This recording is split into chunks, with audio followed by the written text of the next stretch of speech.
দুটি টেস্টে 3 ম্যাচে টি-20 সিরিজ খেলতে চলতি মাসে ভারত সফরে যাচ্ছে বাংলাদেশ ক্রিকেট দল। আসন্ন এই সফরে একটি টি-20 ম্যাচে হামলার হুমকি দিয়েছিল ভারতের হিন্দু জাতীয়বাদী রাজনৈতিক দল অখিল ভারত হিন্দু মহাসভা। এবার দুই দলের দ্বিতীয় টেস্টের ভেন্যু কানপুরেও হামলার হুমকি হলো দলটির তরফে।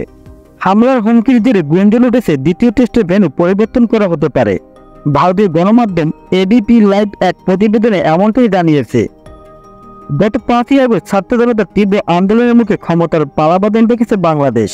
দীর্ঘ দেড় যুগ রাষ্ট্র ক্ষমতায় থাকার পর পদত্যাগ করে সাবেক প্রধানমন্ত্রী শেখ হাসিনা দেশ ত্যাগ করে আশ্রয় নেন ভারতে। সরকারের পালাবদলকে কেন্দ্র করে সারা দেশে বেশ কিছু জায়গায় সহিংসতার ঘটনা ঘটে।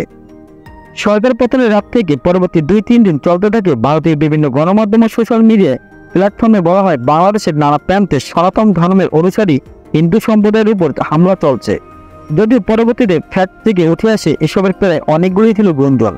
প্রতিবেশী দেশের হিন্দু সম্প্রদায়ের উপর নির্যাতনের জেরে ভারতের মাটিতে স্বাগতিকদের সঙ্গে বাংলাদেশের ম্যাচে হামলার হুমকি দেওয়া হয়েছে। প্রথম হুমকি এসেছিল টি-20 ম্যাচে, এবার দ্বিতীয় টেস্টেও হামলার হুমকি দিল হিন্দু মহাসভা।